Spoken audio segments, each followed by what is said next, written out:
Escuta só essa notícia. Um moleiro italiano é condenado à morte queimado na fogueira por causa das suas ideias. Mas o que ele estava dizendo de tão absurdo? Na sua teoria sobre a criação do universo, ele dizia que no início tudo era um caos. E ele comparou o surgimento do nosso mundo com o processo de fazer o queijo. Ele dizia que a massa se formou como o queijo coalha, e Deus e os anjos surgiram dessa massa, assim como os vermes surgem do queijo. Esse homem se chamava Menóquio, e o que parece apenas uma história curiosa é uma das bases de um dos livros mais importantes da historiografia moderna. Publicado lá na década de 70, esse livro não é apenas a biografia de um homem comum lá do século 17, mas é, na verdade, um dos marcos fundamentais da microhistória. Gustavo, o que é microhistória? É o que a gente vai trabalhar um pouquinho hoje. Então, basicamente a microhistória sugere que a gente tem que reduzir a escala de observação, focar no pequeno, focar no detalhe, na trajetória do indivíduo. E assim a gente consegue enxergar as estruturas sociais que as grandes histórias de grandes personagens muitas vezes escondem. A microhistória vai surgir lá na Itália, com autores como Eduardo Grandi, o Ginsburg, Giovanni Levi, em um momento onde eles estavam questionando essa história tradicional e ampliando a fonte de dados. Um conceito muito importante para entender toda essa metodologia é o conceito de excepcional normal, criado lá pelo Eduardo Grandi. Mas excepcional normal é até contraditório isso, mas a ideia é massa. Pensa num caso excepcional, como um processo judicial muito bem detalhado, desse moleiro que a gente está estudando aqui. Ó o passarinho. Mas que também é normal, porque ele está inserido dentro de uma sociedade. Ou seja, mesmo sendo um caso excepcional, não é tão anormal assim.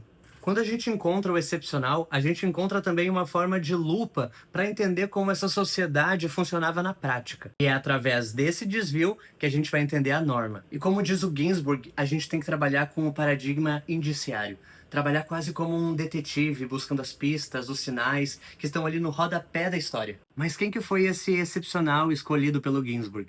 Domenico Scandella, ou apelidado de Menóquio. Ele viveu lá na região de Friuli, eu acho que essa é a pronúncia, lá na Itália, e ele foi perseguido pela Inquisição e julgado pelas suas ideias heréticas. Menóquio fazia afirmações muito complicadas para sua época, como aquela que a gente citou no início do vídeo, sobre o processo de formação do nosso mundo, sobre os queijos e os vermes, e que Deus surgiu como se fossem os vermes. Isso é complicado de dizer naquela época.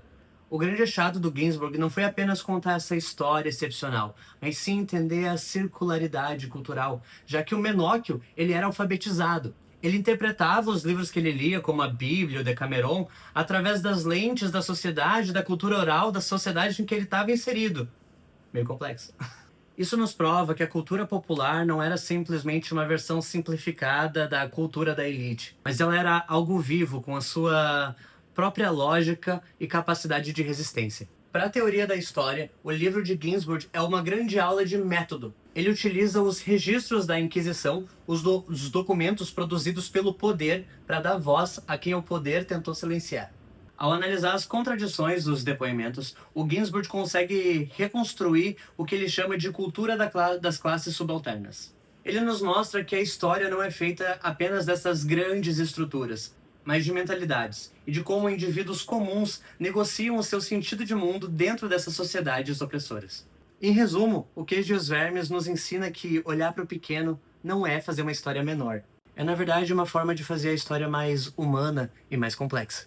O Menóquio acabou na fogueira, e vale ressaltar que essa execução é o que o autor vai chamar de conflito de culturas. A Inquisição não apenas apagou um homem, mas ela estava tentando apagar uma forma de pensar o mundo que não cabia nos dogmas oficiais da igreja. Mas a sua cosmologia sobreviveu, como um indício precioso de uma cultura que a história oficial quase esqueceu. Embora tenham queimado o Menóquio, ele permaneceu vivo nos documentos, o que permitiu que séculos depois o Ginsburg pudesse contar essa história. Espero que tenham gostado. Quem não leu, vá ler o Queijo e os Vermes. E é isso aí. Tchau.